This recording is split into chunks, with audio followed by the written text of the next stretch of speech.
चले इलाहाबाद हाईकोर्ट के फैसले पर सुप्रीम कोर्ट ने रोक लगा दी है। मदरसा एक्ट को गैर आईनी करार देने के मामले को लेकर यह रोक लगाई गई। हाईकोर्ट ने मदरसा एक्ट के प्रोविजन को समझने में भूल की, ये कहा गया सुप्रीम कोर्ट की तरफ से। ये एक्ट सेक्युलरिज्म के उसूल के खिलाफ है, ये बात गलत है। तो सुप्रीम कोर्ट ने इस फैसले को गलत करार दिया।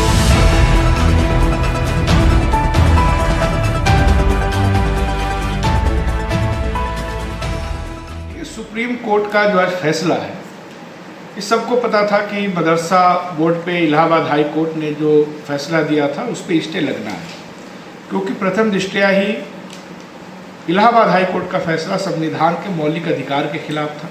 हमारा मौलिक अधिकार हर कम्युनिटी को ये अधिकार देता है कि अपने सांस्कृतिक धार्मिक शिक्षा का प्रचार प्रसार कर सकता है, इसके लिए वो इंस्टीट्यूशंस बना सकता है। तो ये जो फैसला आया था उसी समय लोगों का मानना था कि ये फैसला सुप्रीम कोर्ट में नहीं टिकेगा और ये राजनीति से प्रेरित है। आज सुप्रीम कोर्ट ने अपनी टिप्पणी में फिर ये स्पष्ट किया है, ख़ास तौर से उसकी 2 टिप्पणियाँ बहुत इंपॉर्टेंट है। सुप्रीम कोर्ट ने अपने फैसले में कहा कि इलाहाबाद हाई कोर्ट मदरसा बोर्ड अधिनियम को समझने में विफल रहा, प्रथम दृष्टया उसकी व्याख्या गलत थी। और दूसरी जो टिप्पणी है कि इलाहाबाद हाई कोर्ट मदरसा बोर्ड के अस्तित्व को धर्मनिरपेक्षता के सिद्धांत के खिलाफ मान करके उसने फैसला दिया था, जो गलत था। ये 2 बहुत ही इम्पॉर्टेंट और अहम टिप्पणियां हैं। ये कैसे माना जा सकता है कि हाई कोर्ट लेवल का जज किसी इस्टेब्लिश्ड कानून की व्याख्या ही गलत कर दे? इसलिए मेरा मानना है कि इलाहाबाद हाई कोर्ट का फैसला राजनीति से प्रेरित था। सरकार के एजेंडे को वो फैसला कितना सूट करता था, उसका उदाहरण आप इससे समझ सकते हैं कि आज दोपहर में सुप्रीम कोर्ट में इसको जो चैलेंज किया गया था उस पर सुनवाई थी और आज सुबह ही योगी सरकार ने 17,000 मदरसों को बैन कर दिया।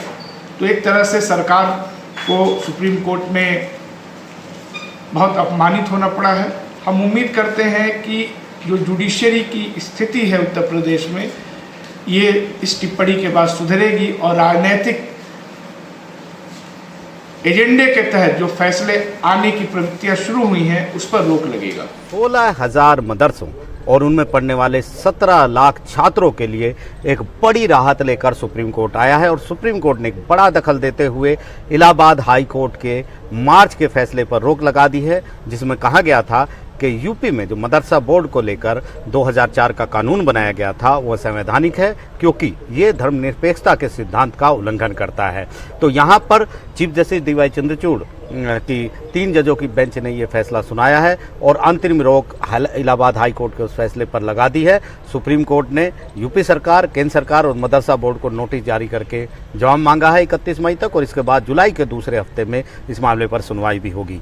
सुप्रीम कोर्ट में इस सुनवाई के बाद जब फैसला लिखवाया गया उसमें काफ़ी अहम टिप्पणियां भी की गई है और ये भी कहा गया है कि पहली नज़र में इलाहाबाद हाई कोर्ट ये कहने में गलत था कि ये जो एक्ट है 2004 का, ये भी किसी भी तरीके से जो है वो सेकुलरिज्म यानी धर्मनिरपेक्षता का उल्लंघन करता है। इसके अलावा ये जो मदरसा बोर्ड का जो गठन है ये किसी भी तरीके से सेकुलरिज्म यानी धर्मनिरपेक्षता को प्रभावित नहीं करता है। सुप्रीम कोर्ट ने ये माना है। सुप्रीम कोर्ट ने ये दलील भी मान ली है याचिकाकर्ताओं की कि धार्मिक शिक्षा के अलावा इन मदरसों में गणित, विज्ञान, सामाजिक विज्ञान जैसे सब्जेक्ट जो हैं विषय भी पढ़ाए जा रहे हैं और ये एक बड़ी राहत यहाँ पर हम इसलिए कहेंगे क्योंकि यहाँ पर ये मामला पहुँच गया था कि मदरसों में जो 17 लाख बच्चे पढ़ रहे थे उनको रीलोकेट करने की, यूपी के अलग अलग स्कूलों में भर्ती करने की बात चल रही थी। यहाँ पर यूपी सरकार ने भी ये कहा कि तमाम इंतज़ाम कर दिए जाएंगे, इसमें कोई दिक्कत नहीं है, इन बच्चों को दूसरी जगह शिफ्ट किया जा सकता है और वो इलाहाबाद हाई कोर्ट का जो फैसला है उसका समर्थन करते हैं। लेकिन खास बात यह है कि यही यूपी की सरकार इलाहाबाद हाई कोर्ट में इस कानून का समर्थन कर रही थी, इस कानून का बचाव कर रही थी, लेकिन सुप्रीम कोर्ट आते आते उसका स्टैंड बदल गया और वो इस कानून के खिलाफ खड़ी हो गई और इलाहाबाद हाई कोर्ट के फैसले के पक्ष में आ गई। लेकिन सुप्रीम कोर्ट ने उसकी इन तमाम दलीलों को नकार दिया। सुप्रीम कोर्ट ने कहा कि ये जो मुद्दा है इसमें बहुत नज़दीकी से मेरिट वाले पहलू हैं जिन पर गौर करने की ज़रूरत है और इलाहाबाद हाई कोर्ट के फैसले पर परीक्षण भी किया जाएगा और फिलहाल अंतरिम राहत के तौर पर हाईकोर्ट के इस फैसले पर अंतिम रोक लगाई जाती है। आगे सुनवाई चलती रहेगी। यहाँ पर अभिषेक मनु सिंघवी याचिकाकर्ताओं की तरफ से अपीयर हुए थे। उन्होंने बताया 1908 से यूपी में मदरसे चल रहे हैं, करीब 123 साल से इस तरीके की व्यवस्था है